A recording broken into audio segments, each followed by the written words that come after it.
Boa noite a todos, vamos começar a nossa aula, vamos orar? Laís, eleva a Deus em oração. Aleluia. Posso ser quase claro.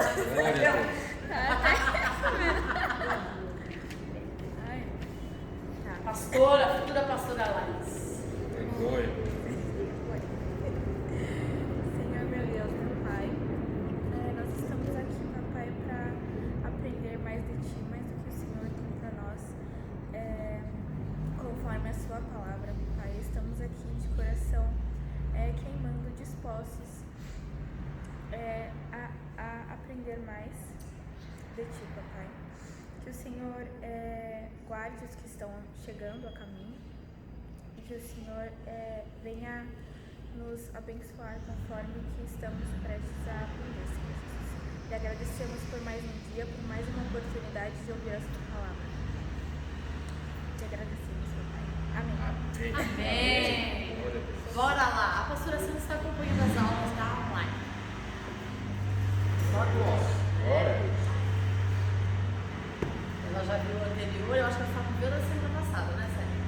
Que ela veio me falar sobre, ela veio conversar comigo sobre a aula e sobre pecado. Então, o pecado não foi na aula anterior, foi na aula antes da semana passada. Eu quero que você abra a palavra do Senhor comigo em Hebreus 4:12 e Efésios 5, a partir... É tudo a ver com o diácono Ed. Obrigada, meu irmão. Ele, nosso futuro pastor também. Louva a Deus, porque Deus está levantando uma geração de pastores aqui. Eu senti uma falta da pregação do pastor Ed. Pois é. Eu já falei para ele também sinto maior falta, mas agora ele está voltando, né? Aleluia. Está se reconciliando. A gente recebe muito amor do irmão de volta. Separar, né? Deus está. Os aspirantes ao presbitério. Deus é bom. Né? Porque existe uma escada, né, a seguir, né? Os presbíteros são os pastores auxiliares. Então, aí, o diaconato, eles entram para aspirantes ao presbitério, onde eles são separados ao presbitério, depois de um a 2 anos separados no presbitério, aí são preparados para o pastorado e entram como pastores auxiliares, estão caminhando para isso. Né? A mesma coisa o evangelista. Aleluia. A mesma coisa o obreiro. Faz os textos. Sendo como aprovado, já por oração. Hebreus 4:12 e Efésios 5. Aí é separada do diaconato. A pessoa já não é ungida. Ela é separada, ela vai ser provada. Se aprovada nesse período de 1 a 2 anos, aí ela é consagrada ao diaconato. Depois do diaconato, ao presbitério. Depois do presbitério, pastoral. Ou missão. Aí depende do chamado da pessoa. Efésios 5. Efésios 5 é a partir... Efésios 5 a gente vai ver bastante. Efésios 5 a partir do 8, tá?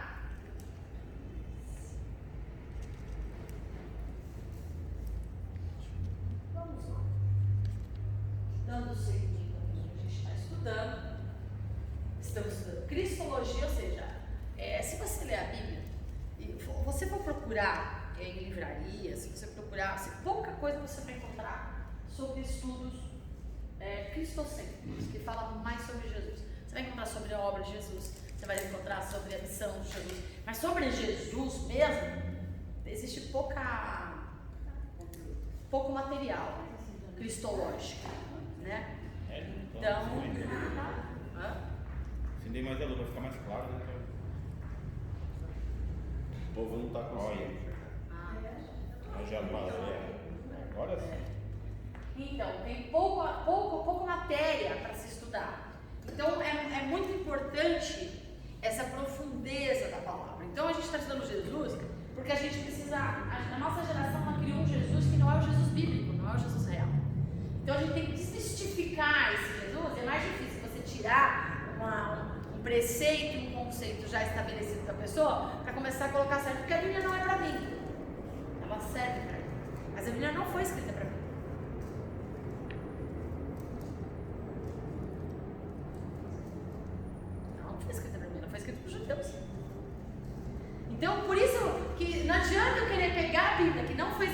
mim, querer traduzi-la como se ela tivesse sido escrita para mim. Eu vou deturpar toda a palavra e vou começar a distorcer o que está escrito dela para satisfazer aquilo que eu quero que ela faça. E a mesma coisa Jesus. Se eu não conhecer um Jesus real, o Jesus homem, Deus, juiz, e o que na verdade o que ele é, porque João teve essa visão, que é a partir daí que a gente começou, que a gente tem numa outra aula, que é o verbo. No princípio era o verbo era Deus e o verbo estava com Deus. Então o princípio de todas as coisas e o fim de todas as coisas é o verbo. Verbo é a palavra. O que é palavra? Palavra em ação. Partindo deste princípio, que o verbo é a palavra em ação, vamos trazer para a prática. Porque é muito lindo eu falar teologicamente, teoricamente aqui, o verbo em ação. Ok, mas como que o verbo age em você? É bonito teologicamente, teoricamente. Agora eu quero entender o que essa teoria é funcional na prática. Percebe? Como Jesus é o verbo em mim? Vamos ler Efésios 6. 5, 5:12. Ah, não. É 8. 5:8. Pode ler? Pode. Bem Hebreus. Efésios 5:8, né? É. Porque no passado vocês eram trevas, mas agora são luz no Senhor. Vivam como filho da luz, porque o fruto da luz consiste em toda bondade, justiça e verdade, tratando-se de descobrir o que é agradável ao Senhor.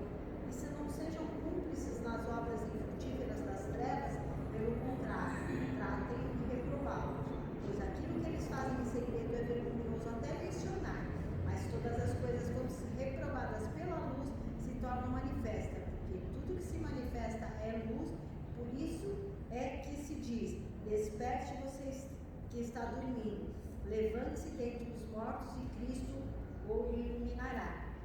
Cristo O iluminará. Portanto, tenham cuidado com a maneira como vocês vivem, e vivam não como tolos, mas como sábios, aproveitando bem o tempo, porque os dias são maus. Por esta razão, não sejam insensatos, mas procurem compreender qual é a vontade do Senhor. E não se embriaguem com vinho, pois isso leva à devassidão, mas deixem-se encher do Espírito, falando entre vocês com salmos, hinos e cânticos espirituais, cantando e louvando com o coração ao Senhor, dando sempre graças por tudo do nosso Pai, Deus e Pai, em nome do nosso Senhor Jesus Cristo. Continua? Pode. Só até o próximo, que aí eu já vou fazer uma... Sujeitem-se uns aos outros no temor de Cristo. Ok. Quem escreveu essa carta? Paulo. Paulo escreve essa carta, Paulo passou por 3 prisões. A prisão pior, que é a pretoriana. O que são os pretorianos? Os pretorianos são os filhos de senadores que se preparavam para assumir o Senado. Então, o que eles faziam? Para conquistar a confiança do povo, para conquistar a confiança do povo, não. Respeito e temor do povo e a confiança do governo, eles se sujeitavam, eles trabalhavam na segurança. Então, eles almejavam o quê? Cargo no governo. Tipo assim, funcionário público. Então, eles se serviam desse cargo, e a guarda pretoriana era a guarda mais perigosa que existia. É tipo a rota na rua, que a gente conhece hoje como, é outro nome que tem, né? Bop. A rota é embaçada. A rota é uma bênção. Então era tipo isso. Então a guarda pretoriana tinha a rota. Por quê? Como eles eram filhos de pessoas importantes, eles faziam com que a lei fosse cumprida de uma forma um pouco mais abrupta.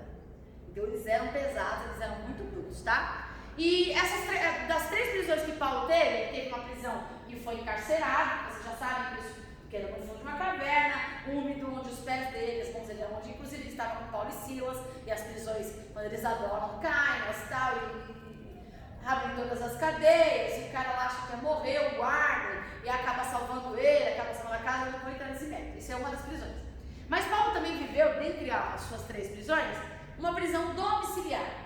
Mas mesmo ele estando numa prisão domiciliar, ele estava regrado no ambiente limítrofe, e nesse ambiente limítrofe ele sabe que poderia escrever carta, ele poderia receber visita, mas ele estava sob vigia da guarda pretoriana. Entendeu? E é nesse contexto que ele escreve essas cartas. Efésios, Filemon, Filipenses também? Deixa eu ver o que eu anotei aqui. Efésios, Filipenses, Colossenses e Filemon. São 4 cartas que ele escreve, essas cartas que ele escreve, nessa prisão domiciliar, para que vocês entendam.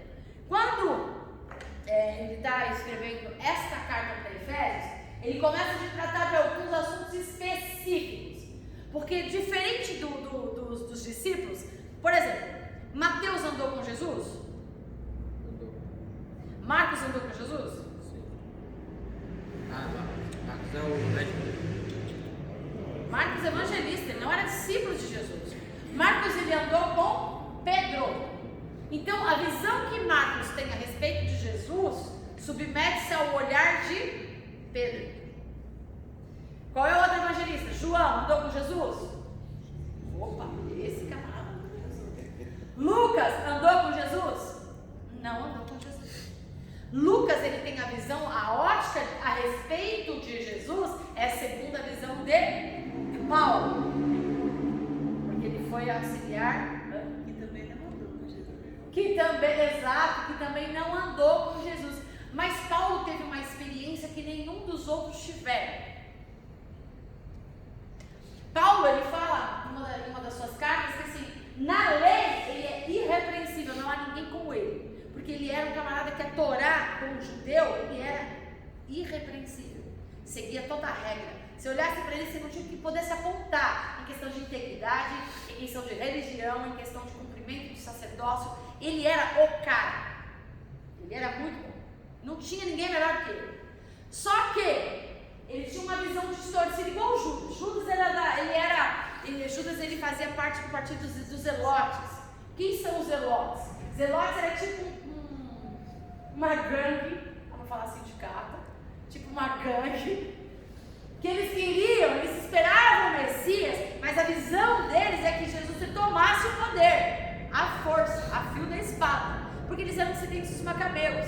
Então os macabeus eles brigaram muito, tem até a festa do Purim, que é da Esther, aí tem a festa das luzes, que é onde mostra a vitória dos macabeus em cima do Império de Roma, num período de um contexto histórico. A gente está só se situando aqui na história, porque a gente vai entrar num assunto um pouquinho delicado a respeito de Jesus, eu não sei como é, né? De Jesus o Verbo. Porque até agora a gente está falando teoricamente a respeito do verbo. Agora que eu já entendi que o verbo é ação em mim, como Paulo diz, quem foi que disse, Cristo vive em mim, não mais eu vivo? Foi quem disse isso? Paulo. Paulo não andou com Jesus, tanto que havia uma rivalidade muito grande dos discípulos com Paulo, porque um dos preceitos para ser chamado apóstolo tinha que andar com Jesus. Apolo também, ele é apóstolo, né? Apolo não, Apolo ele andou com Paulo, e ele pregou o evangelho. Veja só, Jesus ele tem vários discípulos. Na época dos 12 discípulos, não se iluda, não tinha só 12 discípulos, tinham muitos e muitos discípulos, só que Deus escolheu 12, que são chamados os pais da igreja, os pais da igreja primitiva, que são os apóstolos, que foi quem Deus incumbiu desses homens serem as bases da igreja. Por isso que a gente sempre briga, a gente sempre fala assim, a igreja católica impõe, Pedro é o líder da igreja. Não, Deus escolheu os 12, e os 12 são os líderes da igreja. Porque eles confundem aquela passagem da pedra. E aí o homem, por causa, na verdade é o egocentrismo humano, de querer ter poder, de querer ter domínio, de querer ter as coisas sob seu controle, distorceu a palavra e usa isso como subterfúgio. Inclusive eles fizeram isso para levantar um papa que fosse a lei magna em relação à religião. É para isso, que aí o que ele fala passa a ser lei. Acontece o seguinte, que nada pode ser acrescentado do que está na Bíblia. Não existe mais nada a ser revelado. Se alguém falar, não, porque eu digo uma heresia, você vai lá, abre e escreve uma nova Bíblia. Porque a Bíblia que nos segue, que devemos seguir, já está escrita e já está revelada. O que nos falta é o quê? Iluminação da palavra. Quem não ilumina a palavra aos nossos olhos? O Espírito Santo. Então veja só, Paulo, existia aquela coisa, embora eles tiveram que aceitar, porque foi o próprio Deus que chega lá para Ananias e fala: você vai lá, porque para mim ele é um vaso escolhido, para mim ele tem valor. Então assim, mas ele por quê? Porque não andou com Jesus. Então como é que ele vai falar de princípios de reino, como é que ele vai falar de doutrinas de reino, se ele não andou com Jesus? E quem andou com Jesus durante 3 anos e meio foram os discípulos, apóstolos e discípulos, porque os apóstolos eram mais chegados, mas tinha muita gente ali. E muita gente, viu, saía pregando o evangelho, não só os 12, e em nome de Cristo curava e fazia milagres. Muitos discípulos, não eram só os 12, é que a Bíblia trata dos 12 porque eles são os líderes da igreja. Então o que acontece?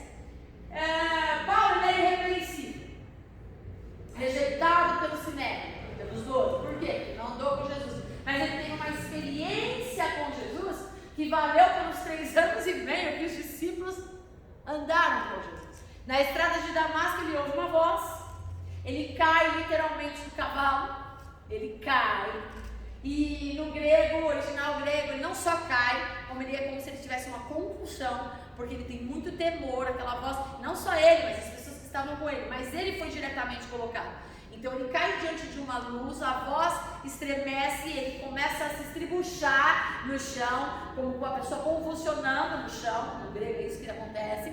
E aí quando Jesus fala, como é que, olha só, Jesus ele se revelou a Paulo de uma forma que ele não havia se revelado antes da ressurreição aos discípulos. Porque antes ele falava como homem a respeito de quem ele é. Agora, Paulo já sabia quem era Jesus porque ele perseguia o caminho, ele perseguia Jesus, mas ele não conhecia Jesus de andar com ele, mas ele conhecia o Jesus que pregava, que falava da nova lei judeia, dos judeus, então dos cristãos, né, judeus cristãos. Quando ele encontra-se com Jesus, na verdade ele não encontra Jesus, ele é encontrado por Jesus.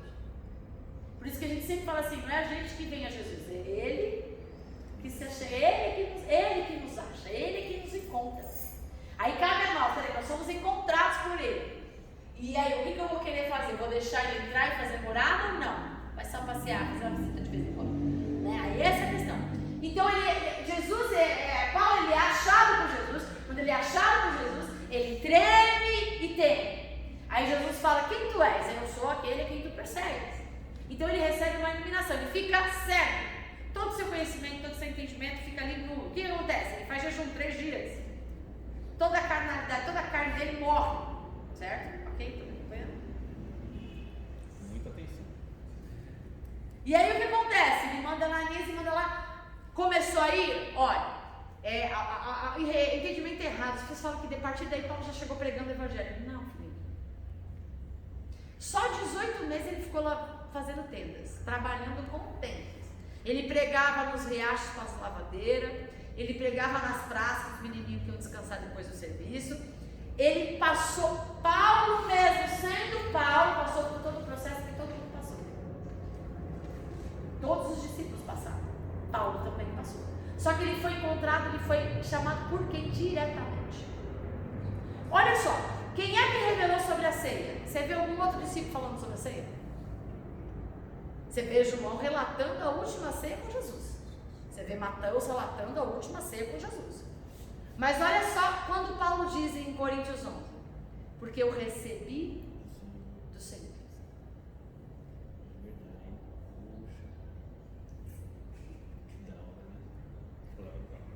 Não foi Marcos que falou para ele, não foi Pedro que falou para ele, não foi Natanael que falou para ele, porque eu recebi do... Paulo foi o cara que tanto foi escolhido por Deus que ele viu coisas inefáveis que ninguém viu, cara, só João. Mas eu não sei o que Paulo viu para comparar com o que João viu. É uma ideia do rei. Percebe? Então foi um processo. Então Paulo, hoje a teologia diz o seguinte, que só as cartas de Paulo já seriam base suficiente para que a igreja vivesse uma vida de santidade até a volta de Cristo. Nem precisava de mais.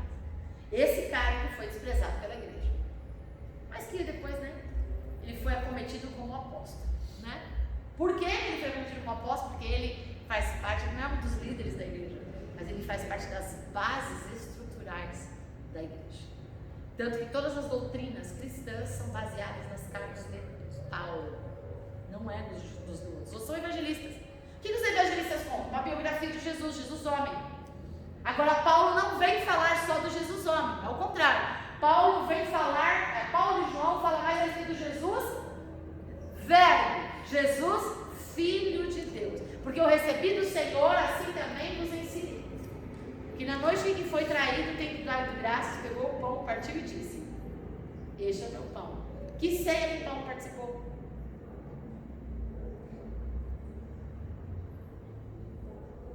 E como é que ele recebeu? E como é que ele fala com tanta propriedade? Fazer isso. Porque as revelações que foram dadas a Paulo, nesse período de cegueira, nesse período de transição, foi uma experiência pessoal, que nós chamamos de metanoia. Ele foi, a gente até costuma dizer, eu falo assim, o que foi, a gente sabe o que foi narrado, mas o que de fato Paulo viu, que fez o camarada se estribuchar no chão, convulsionar, ficar sério, jejuar por 3 dias e mudar completamente de vida. Será que realmente foi só uma luz? Será que realmente foi só uma voz que ele ouviu?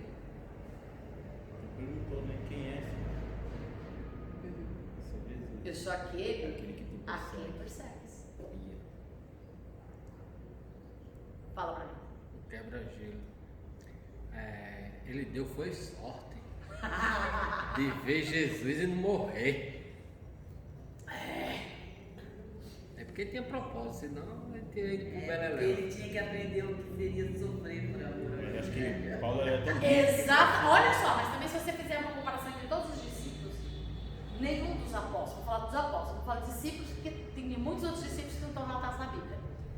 Nenhum dos apóstolos sofreu tanto quanto o apóstolo Paulo.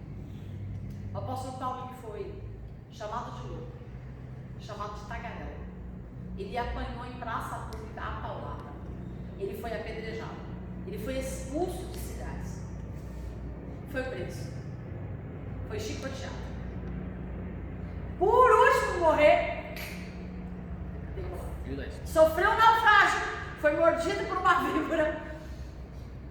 Pensa, os outros sofreram, mas ninguém. Por quê?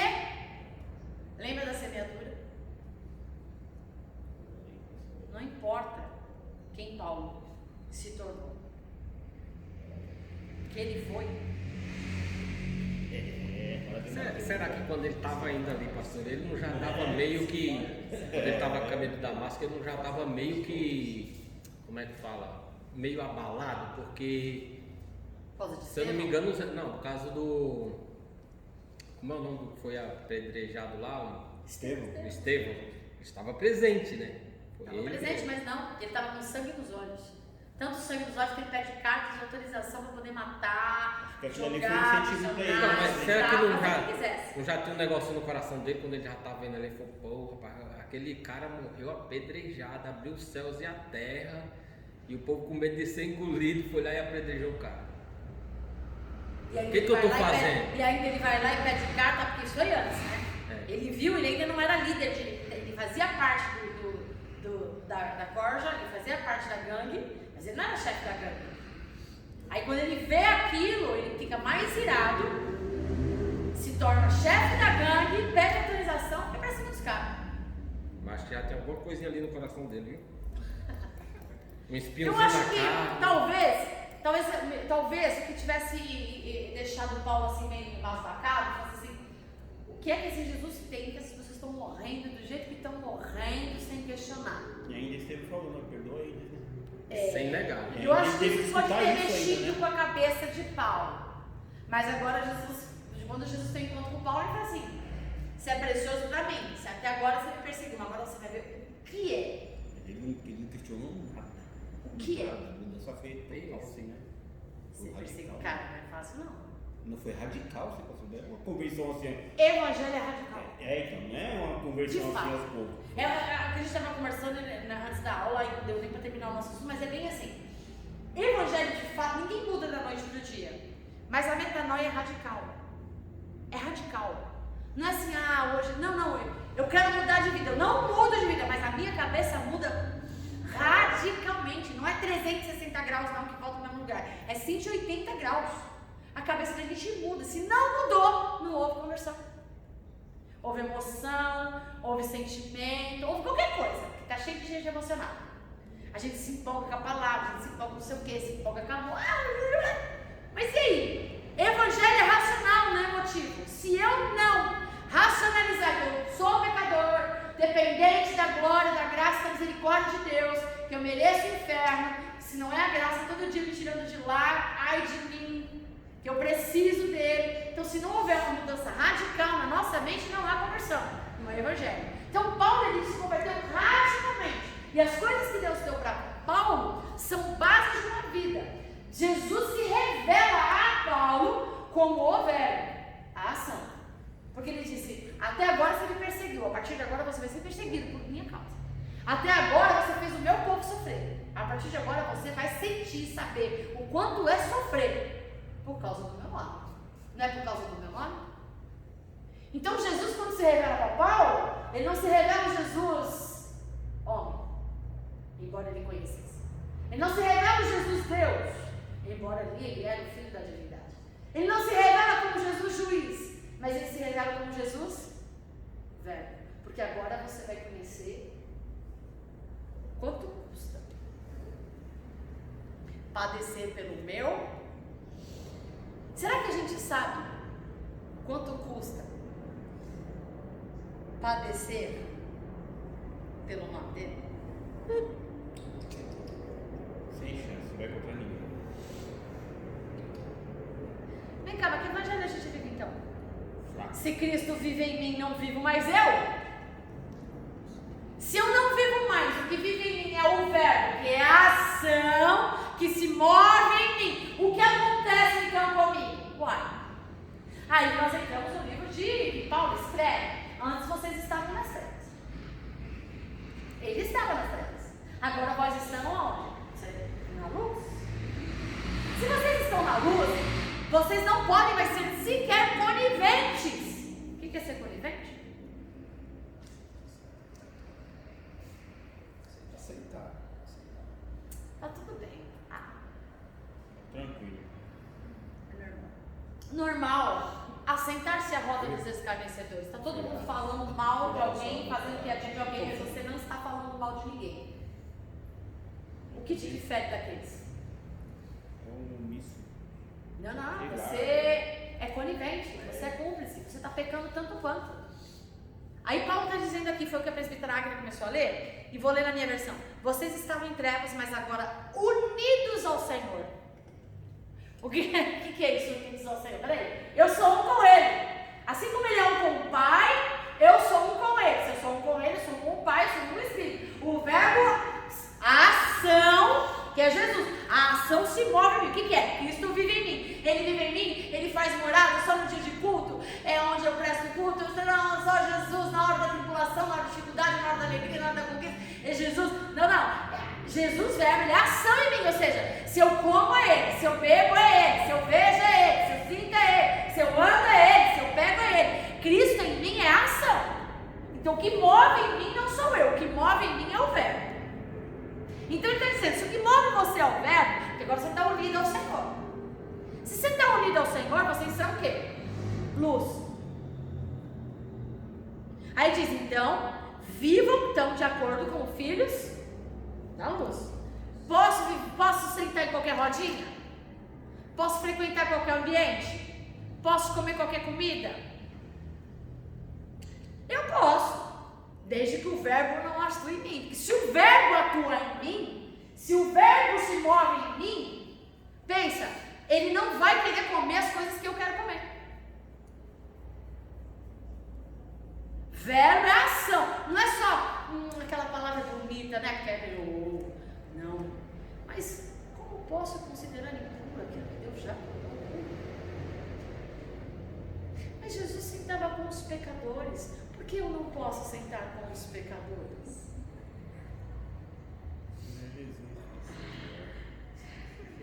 Vai sentar pra quê? Jesus sentava com os pecadores para quê? Para bater papo? Para saber como era a vida deles? Não, mulher, vai e não peques mais. Você continua comendo, você vai fracar. Hã? O que foi? Não, ele sentava e falava, se você continuar comendo isso aí, você vai pro inferno. A pregação de arrepender, depois é chegar dentro do céu. Ele entra no sinédrio e um monte de comércio, vendendo coisa impura, bicho caolho, bicho, né, para ofertar a Deus uma moeda de troca separada lá dentro. Ele chega, ele pega aquelas bancas e ele, vou falar um negócio para vocês, no original grego, Jesus ele pega tipo se fosse uma cinta, e na ponta da cinta tinha 5 ossos. Ele pega aquilo e começa a tacar para quebrar as coisas dentro do sinédrio. Ele vira as bancadas, ele chuta, não está nem aí. Uma casa, a casa de Deus, virou o que agora? Aí eu te pergunto, e o que é que a gente faz quando a gente entra num ambiente desse?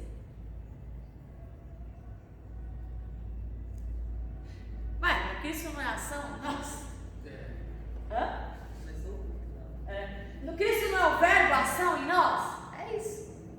Então, peraí, se ele é ação em mim, olha o que Paulo diz, gente, é Novo Testamento, não é Velho Testamento não. Porque o fruto da luz está em todo tipo de bondade, justiça e verdade. Vocês têm que tentar entender o que agrada ao Senhor. Não tenham nada em comum, semelhante, igual, parecido aos atos produzidos pelas trevas. Antes, olha o que ele fala. Exponham-nos.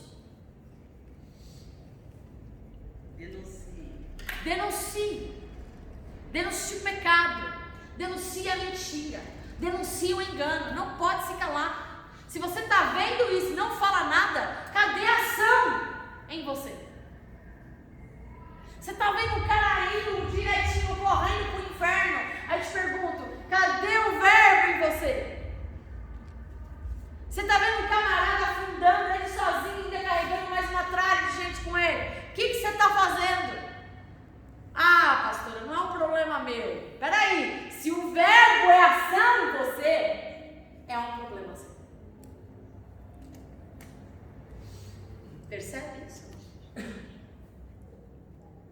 Aí você fala, nossa, como o povo se mete, eu odeio me meter, eu mal tenho tempo da minha vida, quanto mais do outro. Mas eu não posso me calar quando eu vejo alguém fazer alguma coisa errada. Porque se eu vejo e não falo, cadê o verbo em mim? Quem é que vai prestar conta para Deus? Essa semana, a menina que trabalha comigo, a minha assistente, ela é evangélica também, né, da Assembleia. Aí o Marcelo falou assim pra ela, fala pra ele que ela foi. Aí ela foi na porta e falou pro cara, né, que foi lá receber. Eu falei que ele tava, mas eu pensei que ele tivesse, mas não tá. Ele saiu e eu não percebi. Ai, mentira, desnecessário. Aí o cara saiu e eu falei assim, você não tinha por quê?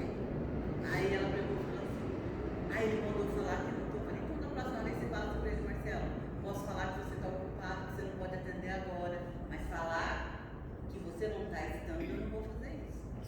Eu falei desse jeito, sabe? Foi automático. Aí ela disse, mas você tem razão. Eu falei, filha, não vale a pena, o emprego não vale a pena, seu. Eu falei, Jesus está muito pertinho. Nem emprego. O que é isso? Porque eu falei que a gente ia falar assim, verbo na prática, porque agora a gente só falou teoria. Isso é o quê? Denunciei. Isso é o verbo. Automático, porque aquilo me doeu, sabe? Não, sim, isso é o verbo em Assim, a ação. gente conversa muito. O que você quis? É automático, entendeu? Mas isso é o quê? Isso é o verbo em ação. Mas vamos lá, vamos chegar onde lá? Só depois, entendeu? Não, tem que aprender. Não tem nada a ver comigo. Porque até mesmo falar, olha só, até mesmo falar sobre o que essas pessoas fazem em segredo é vergonhoso.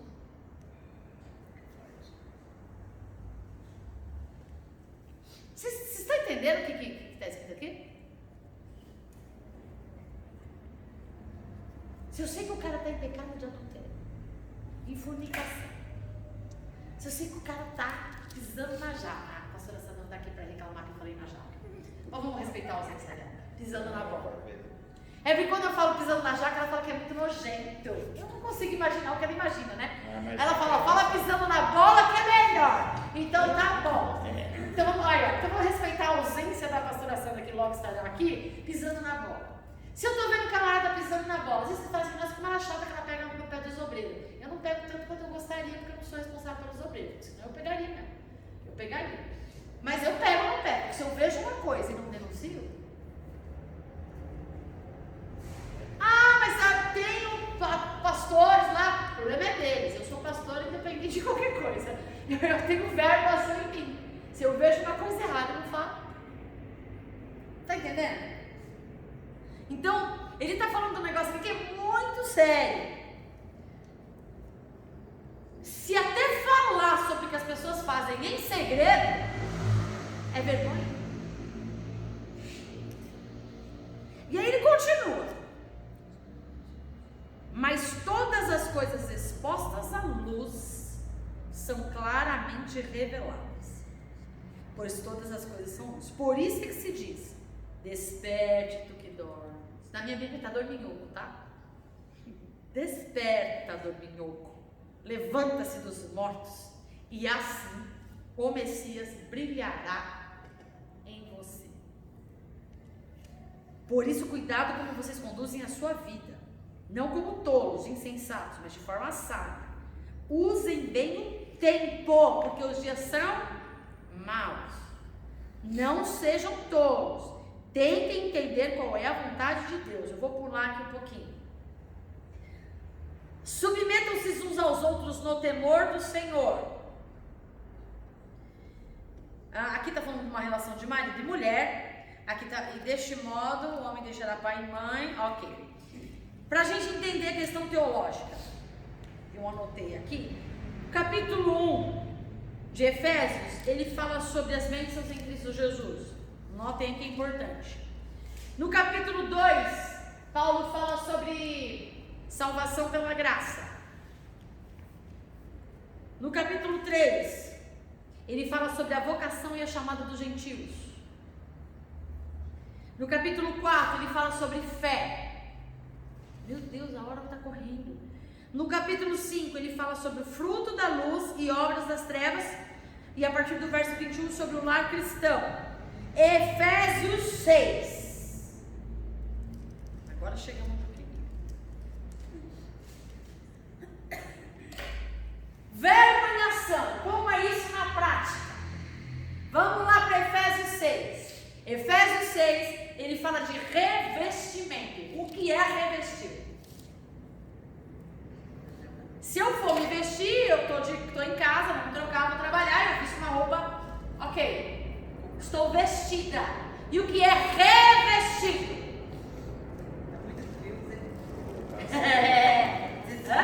Colocar a segunda camada. A segunda camada está coberto, protegido. Vou dar um exemplo. Vem cá, Sérgio. Armadura. Armadura. Vai lá. Vem cá, Sérgio. Era pra ser a pastora Sandra, você tá no lugar. Geralmente tá no lugar da pastora Sandra. E a Tati, aqui. É que a Tati senta na primeira banca. Agora vem vocês três, vem você. Vocês vão entender. Fica do lado dela aqui, ó. Cobre do lado dela todinho. Me revesti. Não, cobre ela.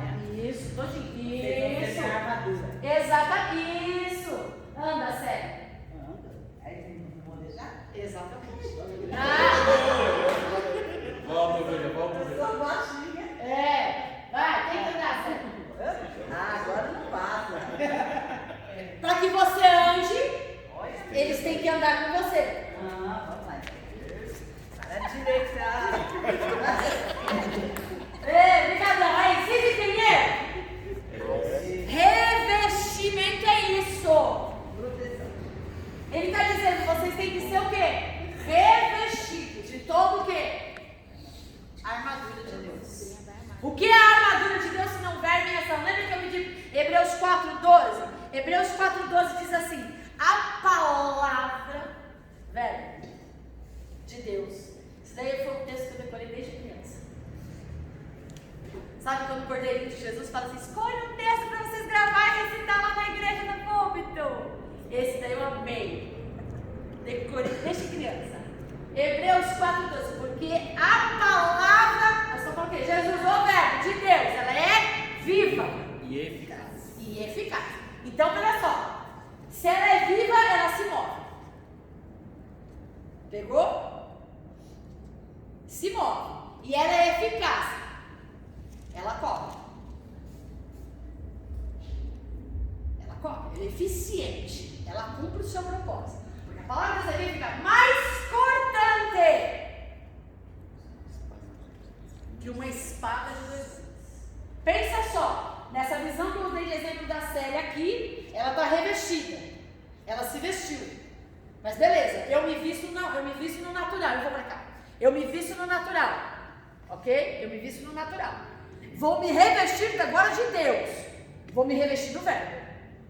Eu vou me revestir da palavra. O verbo, a armadura. Então ela me cobre em cima, embaixo, e todas as laterais, e eu vou provar isso, transliterando para o grego, cada representatividade da armadura de Deus. Ela me reveste por completo. Ao me revestir por completo, eu não consigo sequer andar se a ação, que é viva, não se mover comigo. Quando eu me movo, ela se move. Na verdade, primeiro ela se move para que eu me mova. Entendeu? Ela pode tentar se mover quando ela quiser, dentro da armadura, porque a armadura é estática, mas ela é ação. Quando ela se move, porque ela é viva. Então, se ela é viva, ela tem um ânimo. O que é ânimo? Que eu já expliquei quando fala para Josué, tem de bom ânimo. Não está falando para ele ficar animado, ter cor, não. Tem a vida de Deus, ou seja, viva o que ele quer que você viva. Então, assim, ele tem a vida de Deus. Então, quando ele fala, é viva, é a vida de Deus, é Deus que vive, é Deus que se move, é a vontade dele. Então, ele se move, e ela é eficaz, porque ela é tão eficaz que ela faz com que você ande na direção que ela determina. Então, a palavra de Deus ela deve ficar mais cortante que uma espada de 2 gumes. Se eu tentar passar pela couraça, é uma espada de 2 gumes. Espada no grego, os romanos, Paulo usa a expressão da armadura romana como referência para isso. E os romanos eles tinham 4 tipos de espadas, tá? Era uma espada que era uma espada mais para marchas, que era uma espada mais fina, não era muito utilizada para guerra. Eles tinham uma espada que era como se fosse uma adaga para confrontos Próximos. bem próximos. Ele tinha uma outra espada normal, que era tipo aquela espada que Pedrão usava, que era para limpar peixe, aquele tipo de que era mais para usual comumente. E tinha essa espada que era para guerra, que era uma espada de 2 gumes. Né? Tem até um nome grego, deixa eu ver se eu acho aqui. Depois eu passo tudo para vocês. Cadê a espada aqui? Gladius, uma espada curta que chamavam de ence, que ela tinha uma lâmina reta de 2 gumes. Então ela cortava tanto na entrada quanto na saída. Então ela era reta, não dava volta. Então quando você entrava com a espada em alguém, ela machucava. Se você puxasse ela cortava do mesmo jeito. Então é uma espada de 2 gumes. Ela corta ao entrar e ela corta ao sair. A palavra de Deus ela é viva e eficaz, mais cortante que uma espada que corta quando entra e que corta quando sai. Pegou? E ela é apta para discernir os intentos, as intenções, vontades e desejos do coração. Tá, isso aí, Hebreus 4:12. Deixa eu ver se eu perdi nada. Para desenvolver eficaz, mas cortante com espada de 2 gumes, que penetra por alma e espírito. O que é alma e espírito? Ele faz divisão daquilo que é onde está sentado o Espírito Santo de Deus, aonde é a sua razão, aonde está pautada a sua fé e aonde está o seu desejo, onde está o seu coração. Ele divide senso espiritual de Deus e divide senso natural da carne. Apta a perceber os intentos do coração, a hora de verificar, nós devemos esperando ligar um espírito, juntas e medulas. O que mais? Discerne os pensamentos e as intenções de coração. E aí, discerne os pensamentos e as intenções do coração. Já É que a acabou. senhora inverteu.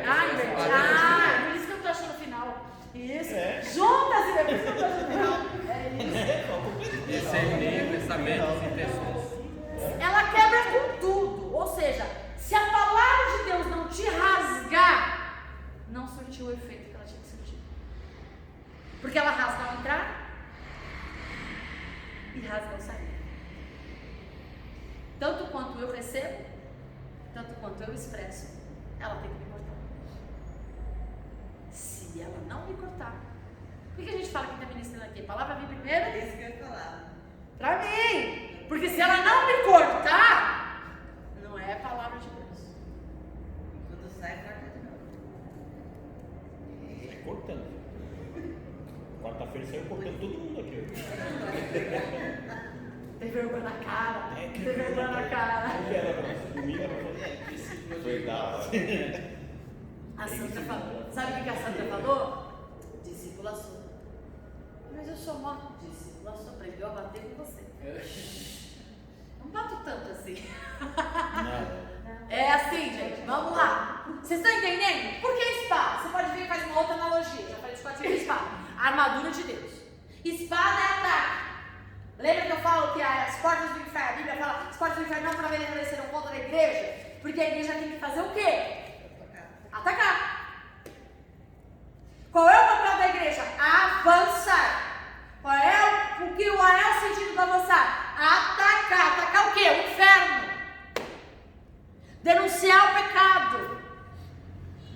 É isso, não é passar a mãozinha. Ai, eu tenho que agradar o irmãozinho. Quer agradar coisa nenhuma? Agrade Deus. É isso.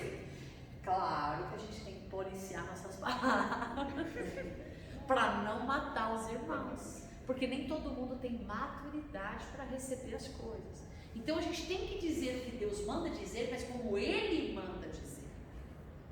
A gente tem que filtrar, porque existe um problema sério. Às vezes Deus fala, mas ela passa pela gente, né? E a gente é um problema. O telefone. Hã? Cadeira do telefone, né? E a gente é um problema.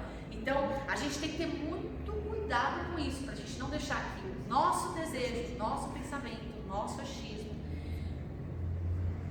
contamine a palavra que vem pura e rasga.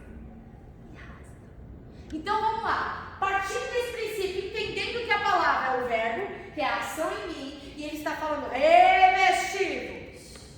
Efésios 6, vamos lá.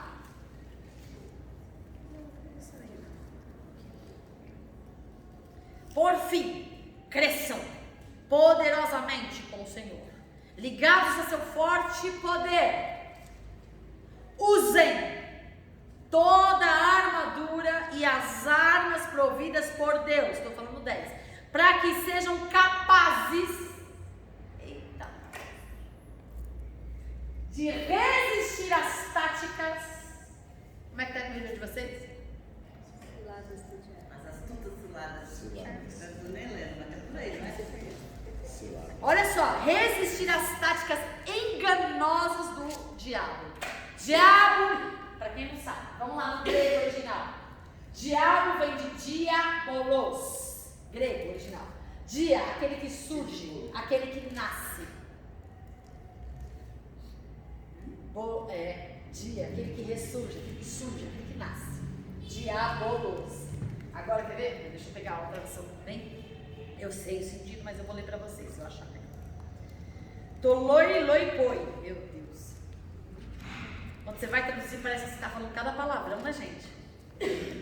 Mas não é não, é grego. É grego. Cadê o diabolos? Procusneu, noia, mente, meta, arrependimento. Procusneu, ferir de machucar. Peripacalaia. Machaira. O nome dessa espada de 2 gumes é machaira, tá? No grego. Machaira. Tô vendo todos os nomes aqui, mas não tô achando diabolos. Diabolos. Cadê você, diabo? Fugiu. diabo fugiu. Ainda bem, né? Que ele continua fugindo da gente.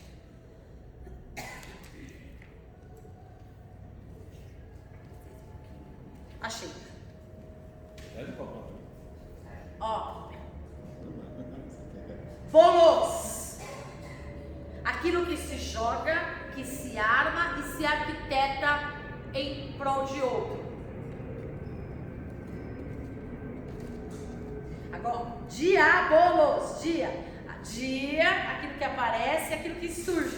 Bolos, aquilo que se joga, que se arma e se arquiteta em favor ou prol de outros. Vamos traduzir. O que o diabinho faz? Ele surge do nada, aparece do nada e lança as coisinhas pra de formas enganosas. Sabe assim? Você tá quietinho, de repente o Ed chega. Sutilmente. De onde você surgiu, rapaz? Nunca apareceu? Tá repreendido. Nunca foi? Às vezes você tá quietinho, compenetrado ali, orando e tal. De repente, nossa, você tava aqui? É mais ou menos assim. E aí assim, joga, arma. Porque entende uma coisa. Aquele que está em Cristo, a Bíblia fala que aquele que é de Deus, o diabo não toca. E como é que ele vive tocando na nossa vida? Porque ele não toca na nossa vida. Ele joga, ele arquiteta, ele insinua, cria armadilhas. Quem cai somos nós. É que nós somos iguais peixes. É. Igual a peixes, né? A frase correta. Sim. Morremos pela boca. Morremos. Por causa de um miserável. Literalmente. A gente é burro demais. Porque o diabo não pode tocar na gente. Olha só, resistir. Ó, olha a palavra de Deus. Sujeitai-vos debaixo da vontade. Potente mão. Vontade de Deus. Só isso. Resista ao diabo. E ele? A gente fica brincando. E olha o que ele está falando aqui. Muito sério o que ele está falando aqui. Verbo e ação. Olha só. Cristo vive em você mesmo, irmão?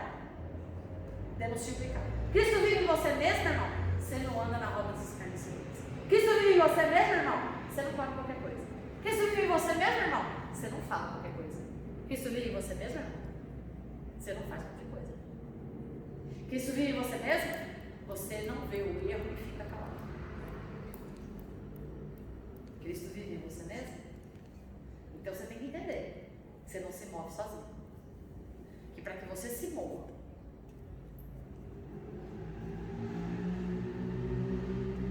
para que você cresça poderosamente junto com o Senhor, ligados ao seu forte poder, usem toda a armadura e as armas providas por Deus. Se Jesus tem um verbo, que é ação em mim, então quais são as armas que a gente usa? E quais são? Ele disse, quais são as armas poderosas em Deus? Ele diz, a gente vai ver. Ele é a palavra, ele é o verbo, tá? E o que ele representa? Peraí, olha só, tudo isso aqui se resume em Jesus. Mas olha a ação dele em nós. Olha o que ele diz.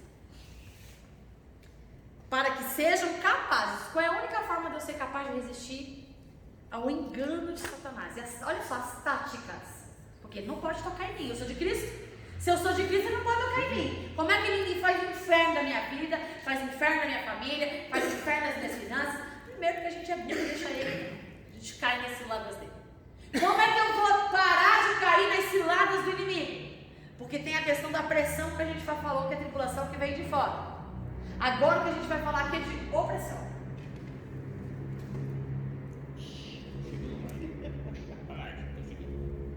Opressão não é algo que vem de fora. Opressão é aquilo que me oprime, que me restringe, que me mingua, que me paralisa. É algo, são as táticas, os dardos inflamados que o maligno lança contra a minha vida e que eu faço com que elas sejam verdades. Eu acredito nelas e elas me oprimem, elas vão pegando, é como se eu estivesse no moedor. Ela vai fazendo isso aqui comigo.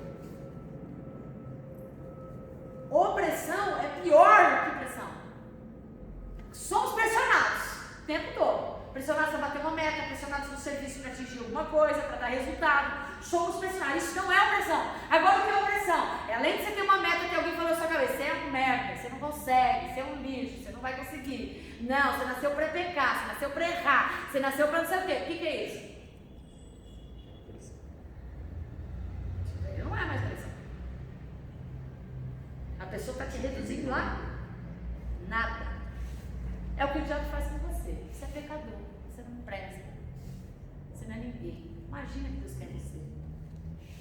Opressão. E aí vamos lá. Como é que eu vou resistir a isso? Eu já sei que pressão, eu não posso negar o nome de Cristo. Eu já sei que pressão é manter-se firme e constante, perseverante na aliança que eu tenho. É continuar andando. Nega Jesus? Pode derrubar a pedra. Nega, pode derrubar a pedra. Estou constante, estou firme. Como vencer a opressão? Você só vai resistir os dardos inflamados do maligno.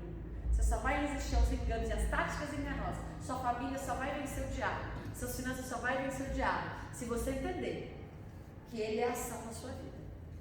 E ele tem que ser ação na sua vida. E como que eu reajo a tudo isso? As pressões, as opressões. Depois a gente fala da outra.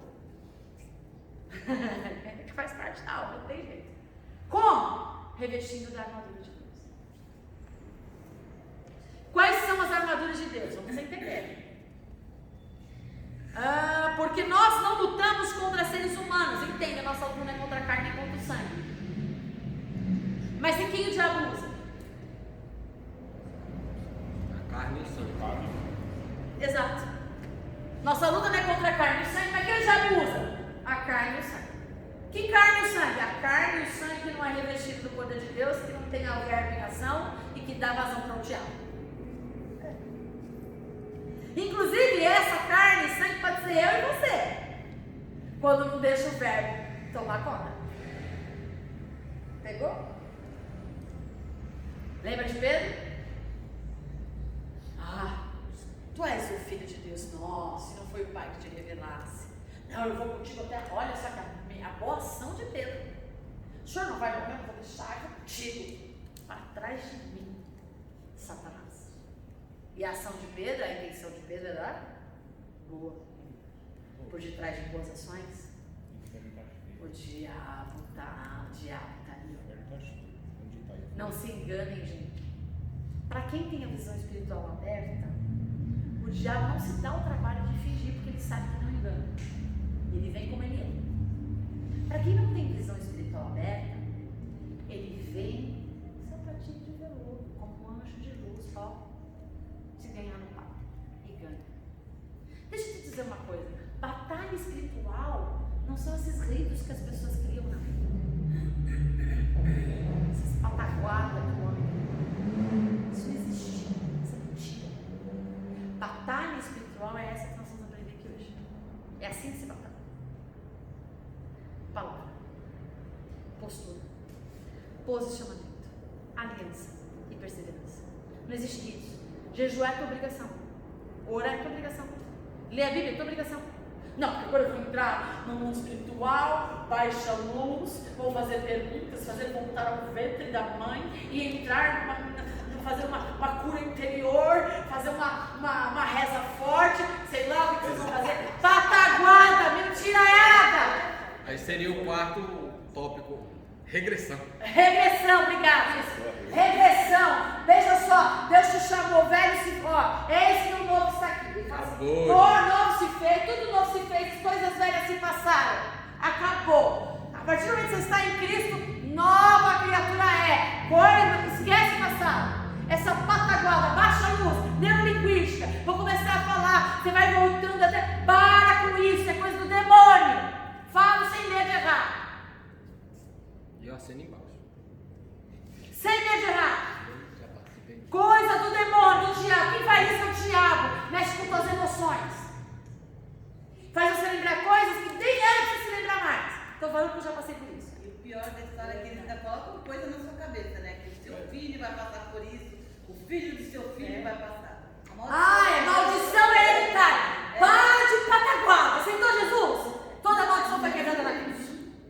Não existe mais maldição hereditária. Você aceitou Jesus? Se você acredita que existe maldição hereditária depois de você nascer de novo, Você tá falando que aquilo que Jesus fez na cruz não tem valia nenhuma. Não existe. A pessoa só lê a primeira parte do versículo. Não, porque a Bíblia fala em Deuteronômio sobre a maldição até a quarta geração. Mas no próximo versículo ela fala, mas também por causa do sangue de Cristo, as 1000 gerações que sucedem, que virão através de você, serão abençoadas. Então pronto. Aceitou Jesus? A quarta geração se lascou, se perdeu para as 1000 gerações que virão depois de você abençoar. Não confundam genética, problema genético com maldição também, né? Porque tem gente que fala assim, sua família tem câncer, outros já falam, você tem proteção deles, né? Ai, gente, já é ignorância. Não é mais fácil. Ainda é nem religiosidade, é ignorância, santo tem ignorância. Mas tem muito crente assim, viu? Tem. Fala assim, não, sua família vai morrer todo mundo de câncer. E fazer o quê, né? Tem que morrer de alguma coisa, né? Que seja essa a desculpa, né? Meu pai. Vamos lá.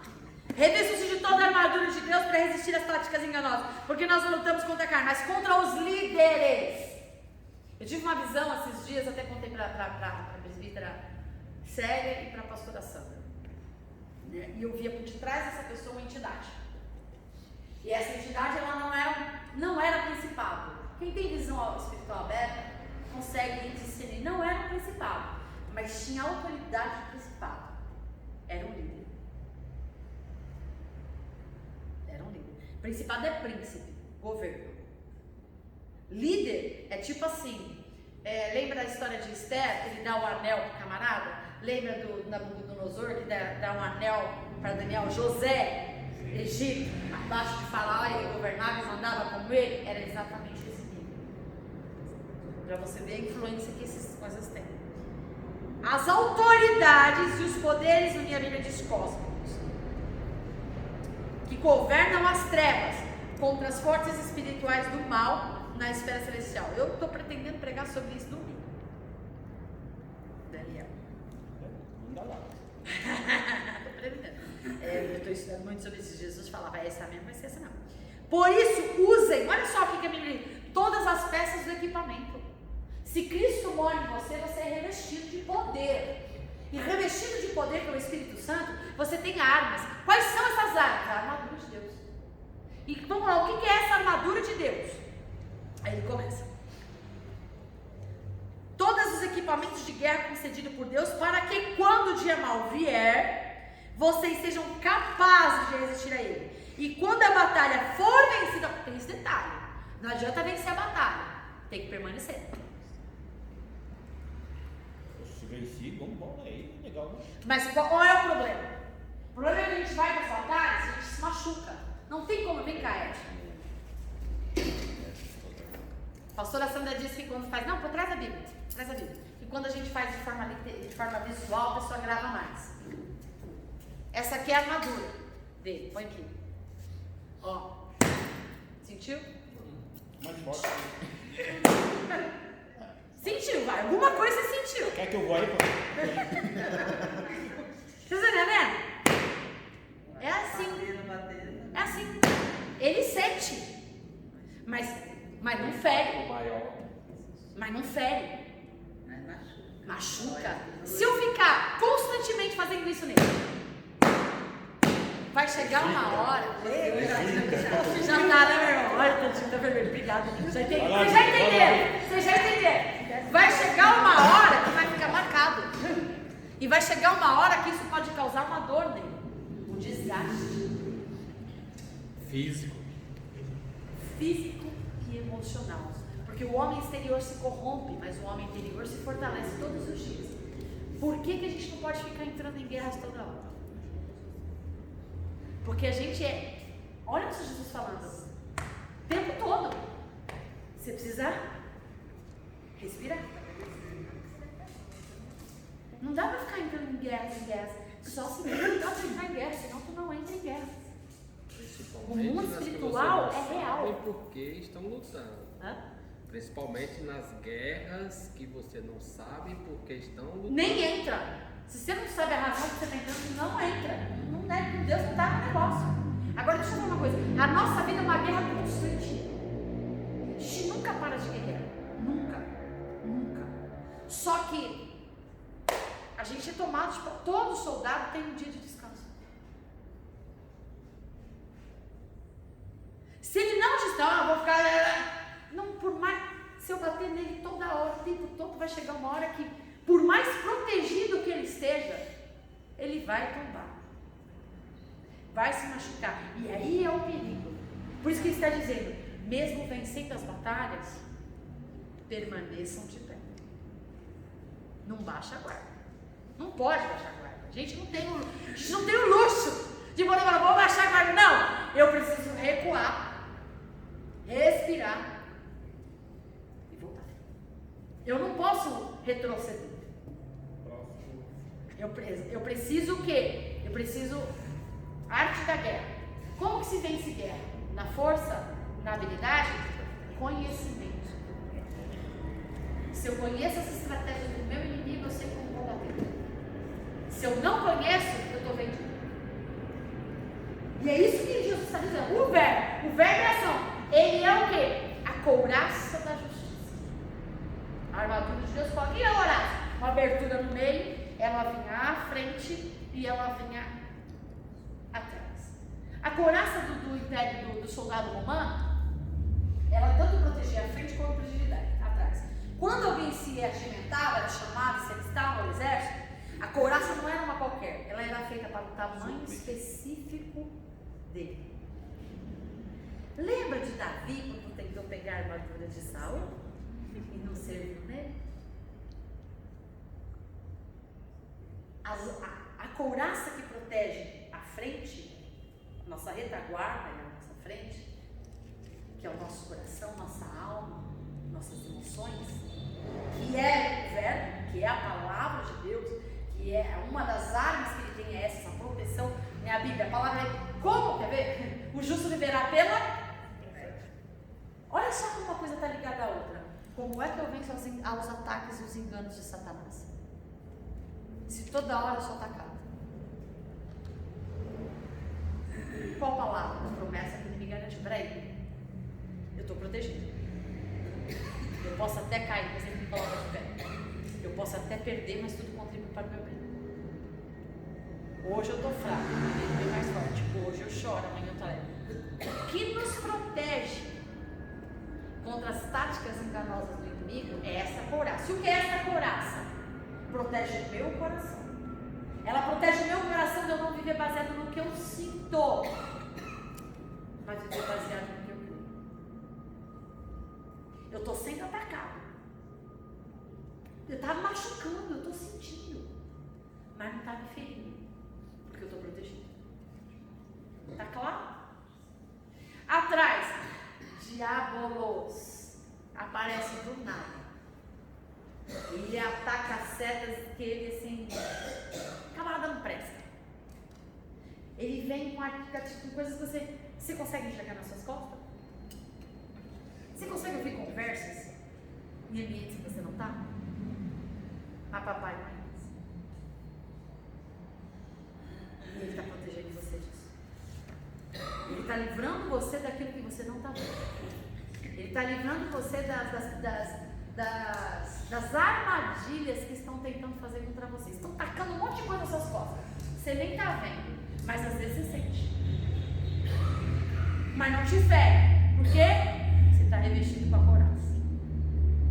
Então, quando ele se alistava no exército, pegava-se o tamanho do cara, e sabe o que acontecia no final de uma batalha, de uma guerra? Todos eles retiravam e ficavam na frente da tenda, expostas à couraça do soldado. O general passava a guarda, porque cada couraça tinha que ter um amassado, porque o amassado na couraça significava que ele tinha batido, que ele tinha ido para a guerra, de fato não tinha se escondido. Porque muita gente saía para a guerra, mas não brigava, se escondia. Como é que o general sabia? As marcas. Foi Paulo que disse: carrega em mim as marcas de Cristo. Cada marca que a gente carrega na nossa vida, cicatrizes que a gente carrega na nossa vida, não é para ser esquecido mesmo. Só não é tabu. Porque ela bateu, mas não Mas elas são as marcas que mostram assim, cara, você é mais que vencedor.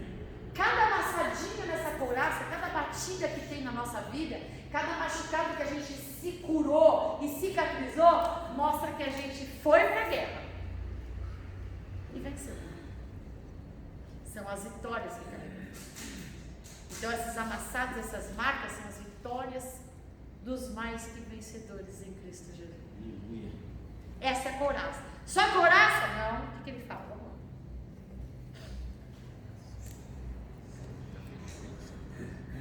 E eu acho engraçado, engraçado não, acho lindo, que ele fala assim, ó, panoplia, vistam-se de toda. Esse toda, no grego, é panoplia. A armadura, ela não tem significado se ela não for completa.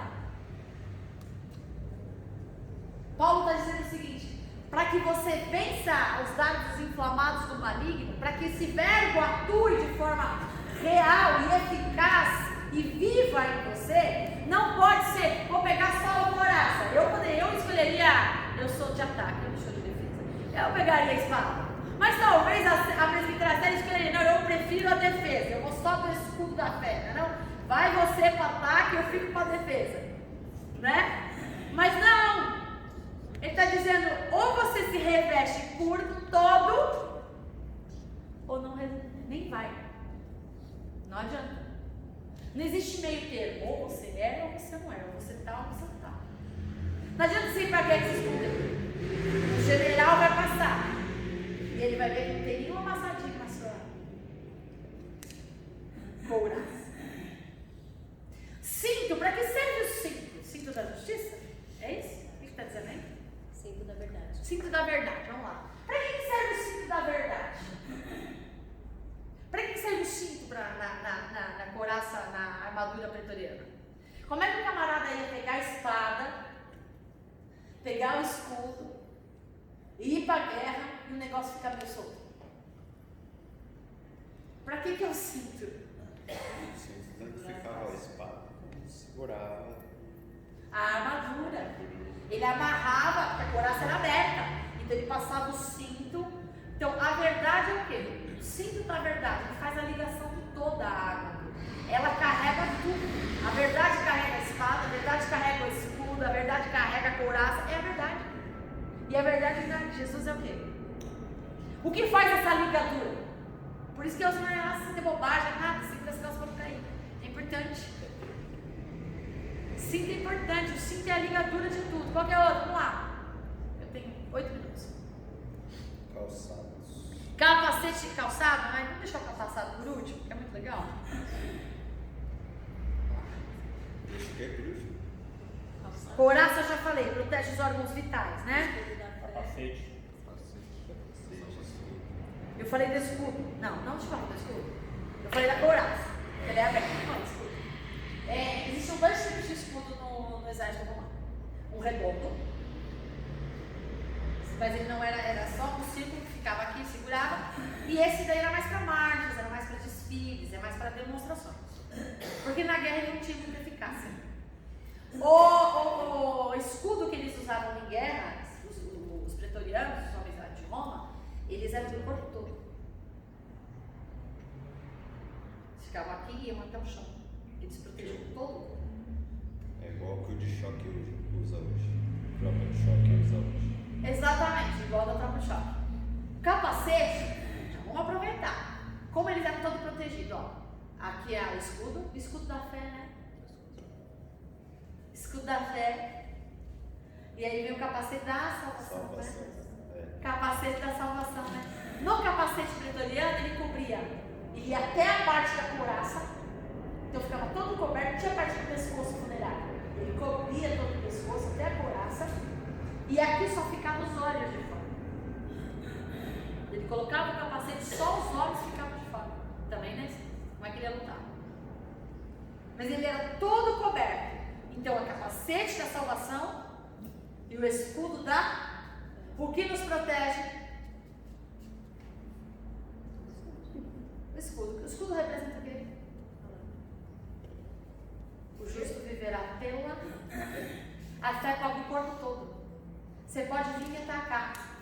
Deixa um outro detalhe, eu achei extraordinário do escudo. Eles pegavam tipo tinta prateada e desenhavam escamas de peixe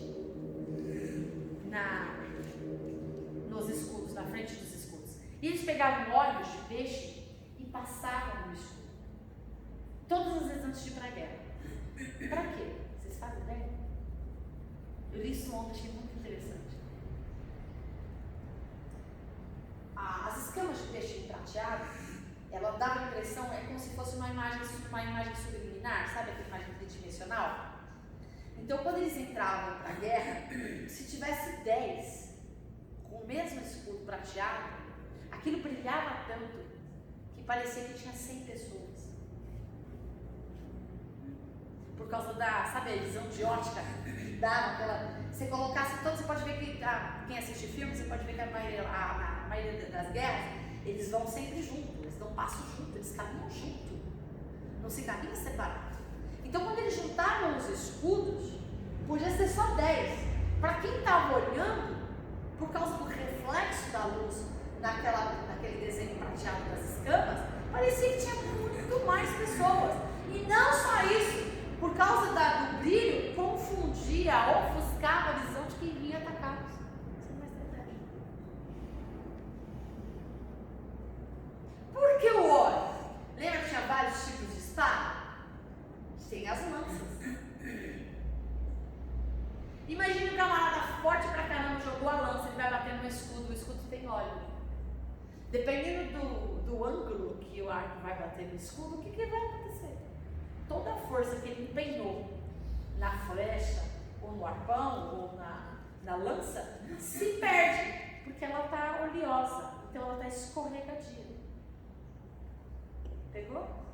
Agora vamos espiritualizar isso? Se o escudo da fé, toda vez que o diabo me atacar com algo, uma notícia ruim, com uma situação complicada, com uma situação difícil, eu tenho que me lembrar daquilo que Deus prometeu para mim. A promessa de Deus para a minha vida. E me manter nela é que vai me proteger desses dardos do mundo. Palavra. Fé. Fé no verbo. Fé nele. Fé que independente do que esteja acontecendo, ele continua no controle de todas as coisas, ele continua sentado no trono, ele continua sendo o Senhor, ele continua sendo o seu Pai. Independente do que acontece. Essa é a sua proteção. E o que é essas escamas? O que é esse óleo?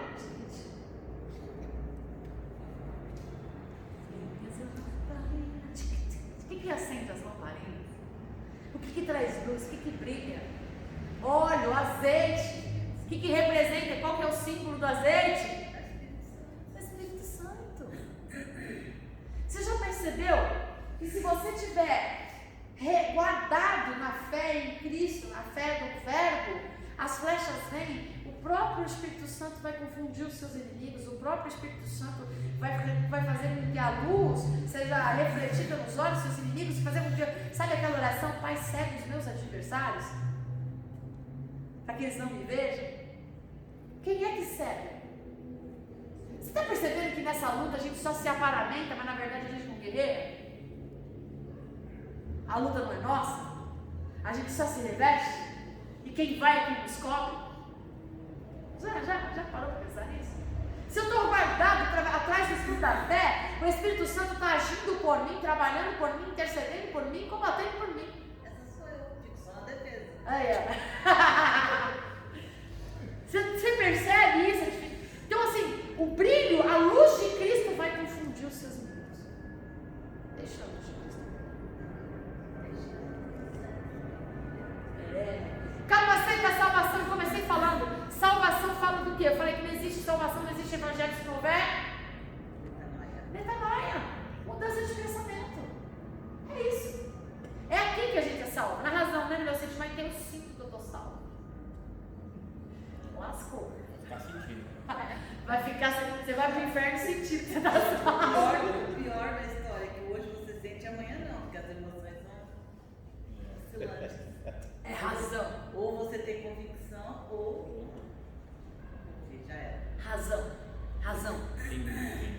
Escuta a fé, razão. Capacete, peripacalaia. Ela vai até os ombros, somente os olhos à vista. Tudo é protegido. Espada, machaira. Já falei, né, também sobre aquela entra e corta, né? Espécie o quê? Na preparação do Evangelho da Paz. Preparação do Evangelho. Preparação do Evangelho. Preparação do Evangelho. Da paz, tem um detalhe. Preparação. O que é Evangelho? Boa nova. Preparação de uma boa nova. E essa boa nova tem que trazer paz. Como é que pode? Você está em Pagué? Olha, eu acho, meu, é muito legal. Eram alpacas que eles usavam. As alpacas deles, eles ao lado, eles colocavam pregos embaixo e nas laterais. Quando eles caminhavam sem isso, é difícil você descalço, você caminhar no deserto, na Palestina, no sol escaldante. Você tem que proteger seu pé. Você caminhar, você não vai muito longe. Sem o calçado, sem a preparação do Evangelho, da Boa Nova, você não vai muito longe. Você não aguenta. Mas se você se preparar, e o calçado que eles usavam, eles colocavam pregos, porque quando eles. Os caras eram mal. Quando eles derrubavam alguém, ou eles. Vocês já viram alguma guerra? Os caras já vão rolando, eles saem pulando em cima? Com aquelas coisas? Aquelas alpacas, quando pisavam, a gente pega e faz o quê? Era para machucar, era para esmagar, para furar o olho, para deixar os camaradas. Não bastava só derrubar, tinha que esmagar. Tinha que esmagar, pisar. Lembra uma coisa? Pisar.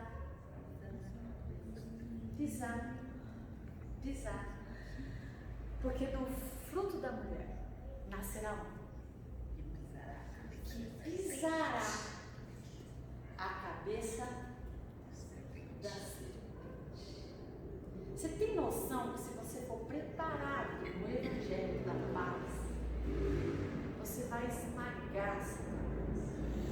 Você não vai só arrebentar a porta, você vai passar, você vai pegar com a espada, passar pela espada na porta do inferno e ainda vai esmagar Satanás. Pensou? Agora, como é que eu esmago Satanás? Prego no chinelo. Bota prego no chinelo. Bota prego no chinelo. E o que é o prego no chinelo?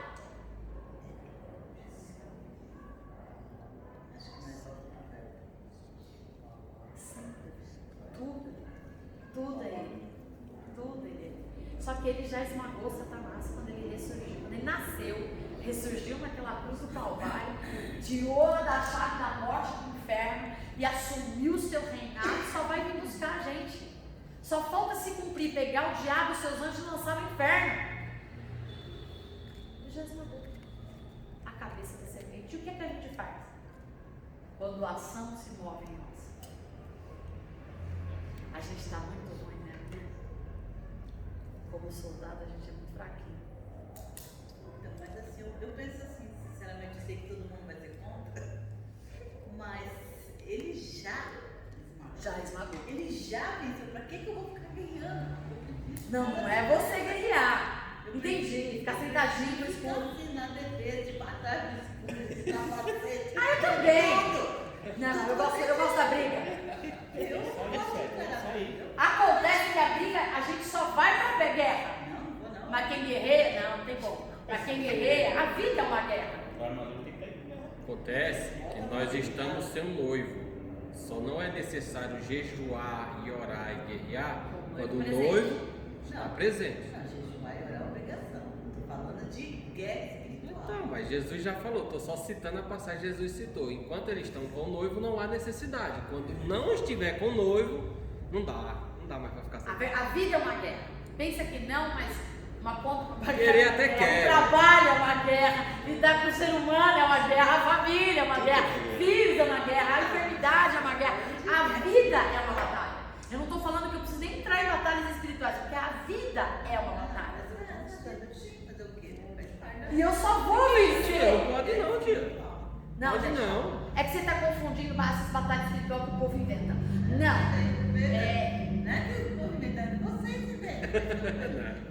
Não. Veja só, a gente como pastor, a gente tem obrigações no mundo espiritual. E a gente entra em algumas guerras quando Deus manda. Eu não entro em todas não sou besta não. Eu entro só nos que Deus manda. Eu entro mesmo, é meu papel. Pedro, tu me amas? Apacenta as minhas ovelhas. Faz parte, apacentar e proteger. Apacentar e cuidar, faz parte. Agora, você não precisa entrar na guerra do outro, a sua vida já é uma guerra. E assim, entenda uma coisa, sua guerra não é no natural, nunca será. Tudo começa no espiritual. Se não vencer no espiritual, no natural já está perdido. Se você vence no espiritual, não importa o que acontece no natural, já está ganho. Se Deus permitir, eu vou pregar isso domingo. Já está ganho. Daniel demorou 21 dias para chegar à resposta. Só que a resposta chegou no mesmo dia. Percebe? Então nós estamos em guerras travadas constantemente. Qual é a guerra? Não é contra a carne, contra o sangue, é contra nós mesmos. Batalha na nossa mente, é a gente. A gente está em constante guerra. E ele disse que o único jeito da gente vencer essa guerra é se revestir da armadura. E aí a gente parte daí, um pouquinho sobre a opressão. Qual que é o outro assunto que você quer que eu coloque? Possessão. Ah, possessão é da hora, da hora. Muito bom. Pra gente acabar com esse misticismo que pondera, traz de cura interior, libertação. Gente, o que liberta é a palavra, o que cura é a palavra. Ponto. Nenhum ritual, nada. Nada disso cura. Nada, ao contrário, cuidado que essas coisas podem fazer piorar a sua situação. Próxima sexta-feira a pessoa tá lá de novo. Hã? Próxima sexta-feira a pessoa tá lá de novo. Tá lá. Culto de libertação de sexta-feira nessas igrejas aí. Então, mas o nosso curso de libertação é sexta-feira também. Vamos lá. Deus abençoe,